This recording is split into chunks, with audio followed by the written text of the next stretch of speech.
خدا وحدہ لا شریک نے ہمیں مسلمان بنایا اور قانون کے لیے، زندگی گزارنے کے لیے، معاشرے سے تعلق رکھنے کے لیے، اپنی دنیاوی کاروبار ہو چاہے دینی کاروبار ہو، ہر چیز کو اپنے مینٹیننس کرنے کے لیے خدا وحدہ لا شریک نے ہمیں قانون عطا فرمایا، جس کو ہم کہتے ہیں قرآن پاک۔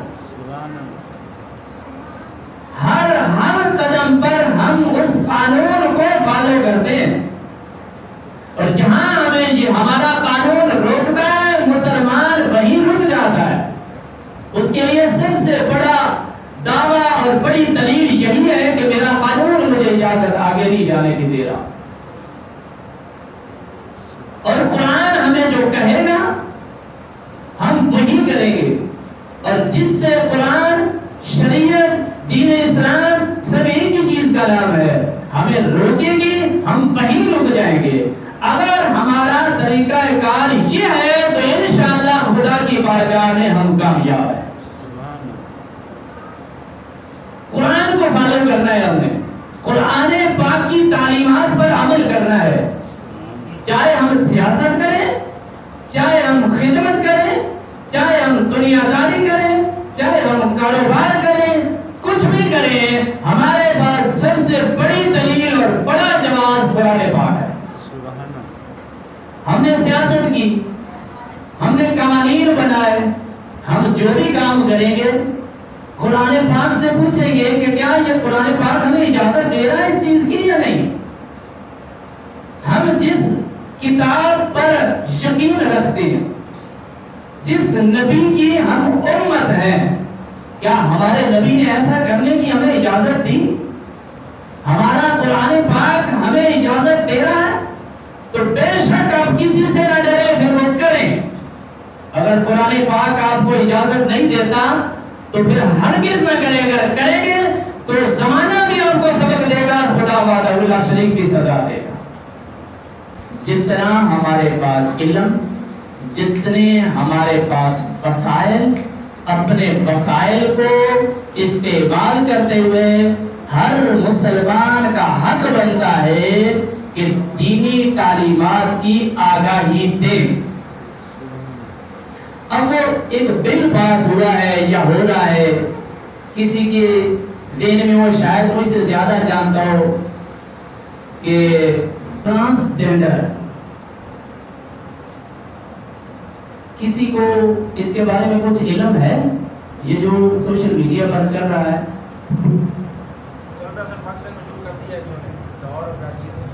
بل پاس ہوا ہے،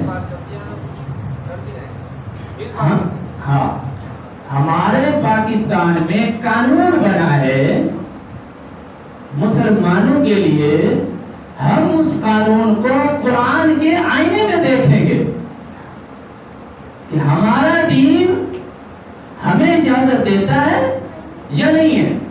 مساجد صرف قرآن پاک کی تلاوت سنانے کے لیے نہیں ہے، ہر پہلو پر نظر ڈالنے کے لیے، ہر قدم کو قرآن پاک کے آئینے میں دیکھنے کے لیے کہ ہماری جو سمت ہے یہ درست طرف جا رہی ہے یا نہیں، ہم کہیں غلط راستے پر بھٹک تو نہیں رہے، اسلام کے نام پر ہم کہیں غلط تو نہیں جا رہے، کیونکہ شیطان نے تو کہا تھا کہ میں ان کو بہکاؤں گا، ہر طرف سے حملہ کروں گا، دائیں سے بھی، بائیں سے بھی، آگے سے بھی، پیچھے سے بھی، اوپر سے بھی، ہر طرف سے حملہ کروں گا، اور پھر ان کو بری چیز اچھی سجا کر ان کے سامنے پیش کروں گا، پھر یہ سمجھیں گے کہ یہ چیز اچھی ہے حالانکہ وہ ہوگی گناہ۔ جس طرح کچھ افراد اپنے عزیز دوست پیارے کی قبر پر جا کر روشنی کر کے سمجھتے ہیں ہم نے بہت بڑا ثواب کر دیا، روشنی موم بتیاں جلا لیتے ہیں، بلب جلا لیتے ہیں، روشنی کر کے سمجھتے ہیں کہ ہم نے بہت بڑا اعلیٰ کام کر لیا۔ ارے بھائی اعلیٰ کام تو یہ تھا کہ آپ قرآن پڑھتے وہاں، ان کے لیے مغفرت کی دعا کرتے، کوئی صدقہ و خیرات کرتے، پھر خدا کی بارگاہ میں عرض کرتے کہ رب العالمین یہ جو ثواب آپ نے مجھے عطا کرنا تھا میں نے تیری رضا کی خاطر اسے دے دیا، یہ چیز تو ہم نے کی نہیں، اور شیطان نے کی ہم اس کو ثواب سمجھنے لگے۔ میں نے تو میڈیا پر یہ بھی پڑھا ہے کہ ایک شخص کسی فلم کا بہت شوقین تھا، ان کے ورثاء اس کی قبر پر وہ فلم چلا کے بیٹھے تھے۔ کسی نے پوچھا کہ آپ کیوں چلا رہے ہیں، اور کہنے لگے کہ یہ مرنے والا ہے، اس فلم کا بہت شوقین تھا، آج ہم بھی دیکھ رہے ہیں تاکہ اس کی روح کو سکون مل جائے۔ ایسی بھی جہالت ہے، اور شیطان ہمارے پاس ہمارے سامنے بری چیز کو ایسے سجا کے لاتا ہے کہ ہم اس کو نیکی تصور کرنے لگ جاتے ہیں، لا علمی کی وجہ سے، کم علمی کی وجہ سے، اور شیطان تو حملہ کرتا ہے۔ تو اس لیے ہمیں اپنے ہر قدم پر اپنے دین اسلام سے اجازت مانگنی ہوگی کہ ہم نے یہ جو کیا ہے کیا ہمارا دین ہمیں اجازت دیتا ہے۔ تو اب میں تعارف کرا دوں کہ ٹرانسجینڈر یہ 2018 میں بل پیش ہوا تھا، آج 2022 آج سے 4 سال پہلے بل پاس ہوا تھا۔ موضوع تو حضرت امام احمد رضا خان بریلوی رحمۃ اللہ تعالی علیہ کا 25 سفر یوم وصال ہے، وہ بھی بنتا تھا، اور ربیع الاول کی آمد ہے، اور ان کی تیاری کے لیے بھی موضوع تھا۔ لیکن میری یہ سوچ نہیں ہے، اہل سنت کا آج یہ خاص اعلان تھا کہ علماء خطبہ اپنی اپنی تقریروں میں اس کی آگاہی دیں، لوگوں تک بات پہنچائیں کہ ہمارے ساتھ کیا ظلم ہونے جا رہا ہے، ہمارے دین کے ساتھ کیا مذاق ہونے جا رہا ہے۔ لوگ دین کی پرواہ نہیں کرتے، لوگ اپنے دنیاوی آقاؤں کی پرواہ کرتے ہیں، اپنے دنیاوی آقاؤں کو راضی کرنے کے لیے چاہے اسے دشمن رسول سے بھی سلام لینا پڑے تو پھر اس میں بھی وہ گریز نہیں کرتے ہیں۔ لیکن ہمیں تو سب سے بات وہ آگے ہوگی جو میرے نبی علیہ الصلوۃ والسلام سے پیار و محبت کرتا ہے۔ تو یہ جو بل پاس ہوا تھا، اصل میں بل پاس ہوا تھا خواجہ سراؤں کے لیے، کہ کچھ خواجہ سرا ایسے تھے جن میں ظاہری نشانیاں مرد کی زیادہ تھی، اور کچھ ایسے جن میں عورتوں کی ظاہری نشانیاں زیادہ۔ پھر انہوں نے یہ قانون پاس کرنا تھا کہ ان میں سے جو چاہے اپنے لیے مرد تصور کرے، نادرا میں جائے اپنے آپ کو مرد لکھوا دے تو پھر وہ مرد ہی تصور کیا جائے گا، معاشرے میں سارے قانون اس پر مرد کے لاگو ہوں گے۔ اگر وہ عورت نادرا میں لکھواتی اپنے آپ کو تو اس پر سارے قانون عورت کے لاگو ہوں گے۔ اب آڑ یہ بنائی، اور اس کے پیچھے یہ جو کام ہوا کتنا بڑا کام ہو گیا، بہت گہرا کام ہوا۔ اب سب نے اپنی اپنی مرضی ظاہر کرنا شروع کر دی، ہر ایک کو عام اجازت مل گئی، جو مرد چاہے نادرا میں اپنے آپ کو عورت تصور کرائے، لکھوا دے، کوئی میڈیکل بورڈ نہیں ہے، کوئی اس کے لیے تشخیص نہیں ہے، بس اس نے لکھوا دیا، اب وہ عورت تصور ہوگی، عورت کے قانون لاگو ہوں گے۔ اگر کسی عورت نے نادرا میں جا کر اپنے آپ کو مرد لکھوا دیا تو پھر وہ مرد ہی تصور کیا جائے گا، سارے قانون اس پر مرد کے لاگو ہوں گے۔ اور یہ صرف بل نہیں پاس ہوا، سائیں 30,000 افراد نے درخواستیں دی اور ان پر عمل ہو چکا ہے ابھی تک 30,000، اور تقریباً کوئی سائیں 13,000 عورتیں ہیں جنہوں نے مرد بننے کے لیے درخواست دی پاکستان میں، اور 9 ایسے خواجہ سرا ہیں جنہوں نے اپنے آپ کو مرد ظاہر کیا کہ ہمیں مرد ہی تصور کیا جائے، ہم مرد ہیں، اور 21 ایسے خواجہ سرا ہیں جنہوں نے اپنے آپ کو عورت لکھوایا ہے کہ ہمیں عورت تصور کیا جائے، ہم عورت ہیں، اور 9 ایسے خواجہ سرا ہیں جنہوں نے کہا کہ ہم خواجہ سرا ہی کہلائیں گے۔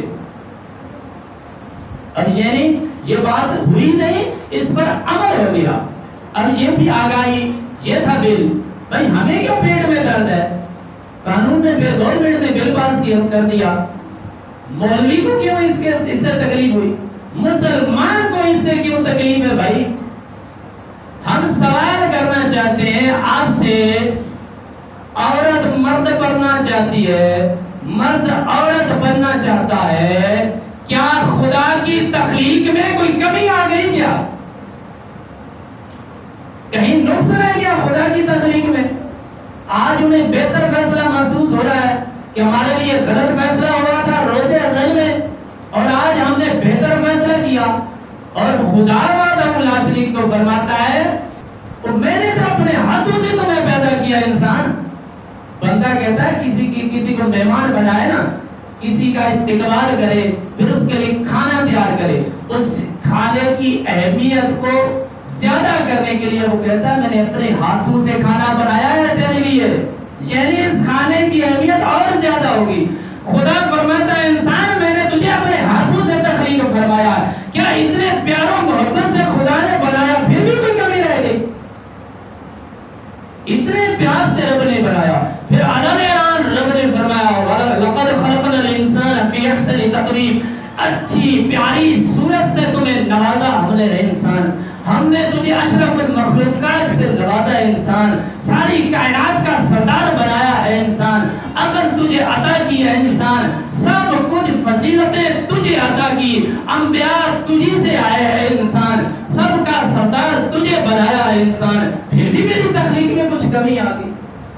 آج یہ جو بل پاس ہوا یہ سوال اٹھاتا ہے کیا خدا کی تخلیق میں کوئی کمی آئی؟ آج یہ فیصلہ کرنا پڑا. کبھی جانوروں کو دیکھا؟ خدا فرماتا فلا ينظرون الى الابل كيف خلقت، کیا تم نے اونٹ کو کبھی دیکھا کیسی تخلیق خدا نے فرمائی ہے؟ جانوروں کو کبھی دیکھا ہے تم نے؟ منہ سے چارہ چرتے ہیں، آپ چارہ ڈال دیں گندا ہے جیسا بھی ہے وہ منہ سے صاف کرے یا نہ کرے منہ سے ہی کھائیں گے. خدا نے انسان کو 2 ہاتھ عطا کیے ہیں، آپ چھوٹا سا نوالا توڑیں، اسے صاف کر لیں، دیکھ لیں اگر آپ کو اس میں کچھ گرا دے تو الگ کر سکتے ہیں، آپ اسے کھائیں. خدا نے 2 پاؤں عطا کیے، آپ اسے چلیں. انسان ہاتھ اور پاؤں سے ایسے لاکھوں کام کر سکتا ہے جو جانور نہیں کر سکتا. جسمانی حساب سے بھی خدا نے سب سے افضل بنایا اور عقلی حساب سے بھی خدا نے ساری مخلوقات سے افضل بنایا. تو پھر آج کون سی ایسی کمی رہے گی میرے رب کی تخلیق میں کہ آج ہمیں فیصلہ بدلنا پڑا؟ اب پہلی بات تو یہ تو خدا پر اعتراض ہوتا ہے. اگر ہم اس بل کو مان لیں اپنے رب پر بھروسہ اٹھ جاتا ہے، رب سے محبت میں کمی آ جاتی ہے کہ میں تو مرد بننا چاہ رہا تھا مجھے خدا نے عورت کیوں تخلیق فرمایا، میں تو عورت بننا چاہ رہا تھا خدا نے مجھے. حالانکہ خدا فرماتا ہے کہ میرے فیصلوں میں ہی بہتری ہے، جس کے لیے جو فیصلہ میں فرما دوں اس کے لیے وہی بہتر ہے، اور میرے فیصلوں سے بڑھ کر آگے نہ نکلو ورنہ نقصان میں چلا جاؤ گے. میرے فیصلوں پر صبر کرنا سیکھو اگر کامیابی چاہتے ہو. لیکن ہم نے صبر نہ کیا. پہلا اعتراض خدا کی تخلیق پر ہم نے کر دیا، اور دوسرا اعتراض خدا کی تقسیم پر ہمارا اعتراض کھڑا ہو گیا. یعنی جب ہم کسی کو کچھ دیں اور انہیں کہیں کہ آپ بانٹ دیں، پھر کچھ لوگ شکایت لے کے آ جائیں سائیں جس کو آپ نے کہا تھا اس نے صحیح تقسیم نہیں کی، یعنی وہ اس کام میں کامل نہیں ہے، عیبدار ہے. کیا خدا کو عیبدار ٹھہرانا چاہتا ہے مسلمان جو دعویٰ کرتا ہے کہ میرا رب جو ہے وہ بے عیب ہے؟ خدا کی تقسیم میں کوئی کمی آ گئی، کوئی نقص آ گیا کہ میرے لیے خدا نے مرد بنایا مجھے اور میں چاہ رہا ہوں کہ مجھے عورت بہتر فیصلہ تھا. کیا خدا کی تخلیق میں تقسیم میں کچھ کمی آ گئی؟ یہ دوسرا اعتراض کھڑا ہوگا. اور تیسرا اعتراض کہ تخلیق خدا بندی پر اعتراض ہوتا ہے. حالانکہ خدا نے کیا فرمایا؟ لا تبدیل لخلق اللہ. قرآن پاک یہ میرا قانون ہے کہ میری خلقت کو کوئی تبدیل نہیں کر سکتا. رب فرماتا ہے میں نے یہ قانون بنا دیا ہے کہ میری خلقت کو کوئی بھی تبدیل نہیں کر سکتا. اب اگر بلی چاہے کہ میں کتا بن جاؤں، نہیں. کتا چاہے کہ میں شیر بن جاؤں، نہیں. اگر انسان چاہے مرد چاہے کہ میں عورت بن جاؤں، نہیں.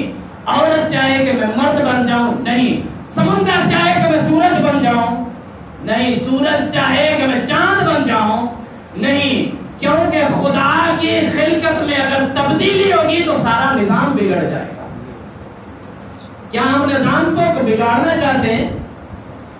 ہمیں اپنے رب سے یہی محبت ہے، خدا کے بنائے ہوئے نظام کو بدلانا چاہتے ہیں، اور خدا فرماتا ہے لا تبدیل لخلق اللہ۔ شیطان نے چیلنج کیا تھا میرے رب کے اس اعلان کو۔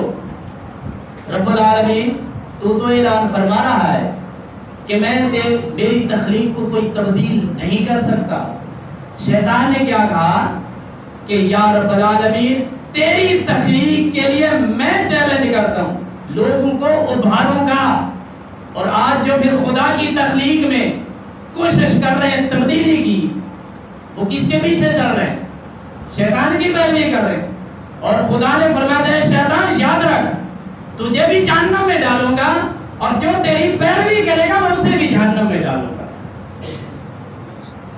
تو آج جو شخص ان کی پیروی کر رہا ہے، ان کے پیچھے چل رہا ہے، شیطانی لوگوں کے پیچھے چل رہا ہے، وہ اپنا ٹھکانہ سمجھ لے، کیونکہ غیر مسلم چاہتے ہیں کہ مسلمان صفحہ ہستی سے مٹ جائیں، اسلام ختم ہو جائے۔ اب ان کے لیے اگر یہ ممکن نہ ہو تو پھر وہ دوسری کوشش کیا کرتے ہیں جس میں آج ہم مبتلا ہیں، وہ ہمیں اپنے جیسا کافر بنانے کے لیے تیار ہو جاتے ہیں۔ نام کے تو مسلمان ہوتے ہیں اور کردار ہمارا کفار جیسا ہو جاتا ہے۔ پہلا ٹارگٹ کیا ہے؟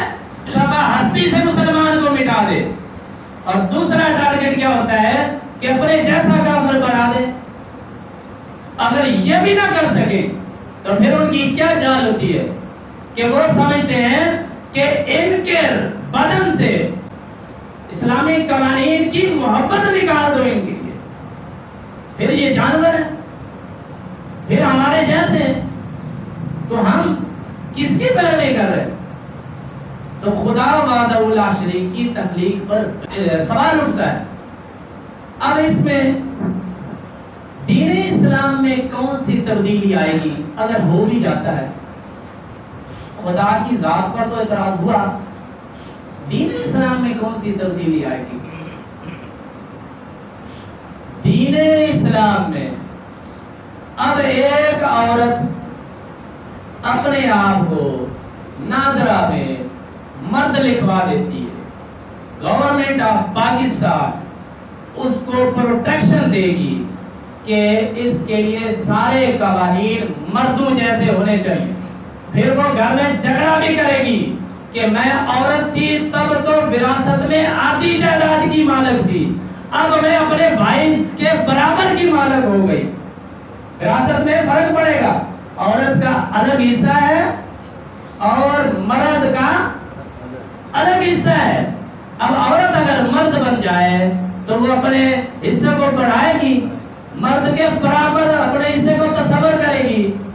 کتنے جھگڑے ہوں گے گھروں میں، اور قرآن پاک کی تعلیمات پر عمل ہو سکے گا؟ بالکل نہیں ہو سکے گا۔ قرآن پاک کی تعلیمات پر عمل ہی نہیں ہو سکے گا۔ ہمیں قرآن فرما رہا ہے کہ تم عورت کو بہن سے آدھا حصہ دو، بھائی سے آدھا حصہ دو، اور عورت دعویٰ کر رہی ہے میں مکمل حصہ لوں گی۔ میرے خیال میں 2015 میں امریکہ نے زمبابوے میں یہ قانون لاگو کرنے کی کوشش کی، اور جو میں نے رپورٹ پڑھی غلط بھی ہو سکتی ہے کہ زمبابوے کے صدر نے کچھ افراد ایسے تھے جو چاہتے تھے کہ ایسا ہو، انہیں جیل میں بند کر دیا، مردوں کو الگ عورتوں کو الگ، اور کہا کہ ادھر والے الگ بچے پیدا کر کے دکھاؤ، ادھر والے الگ بچے پیدا کر کے دکھاؤ۔ اگر نہیں کر سکتے ہو تو خدا کی تخلیق میں کیوں بگاڑ لانا چاہتے ہو؟ جب تم یہ سب کچھ کر کے بھی خدا کا مقابلہ نہیں کر سکتے ہو تو خدا کے سامنے عاجزی کرو، خدا کا عاجز بندہ بن جاؤ، خدا کا فرمانبردار بندہ بن جاؤ، خدا پر اعتراض کرنے والا قدم ہی نہ اٹھاؤ۔ تم اٹھاؤ گے تو غیر مسلم تو پہلے ہی بہانے تلاش کر رہے ہیں۔ پردے کا حکم ہے، پردہ فرض ہے، اور پردے کے لیے میرے خیال میں سن 4 ہجری میں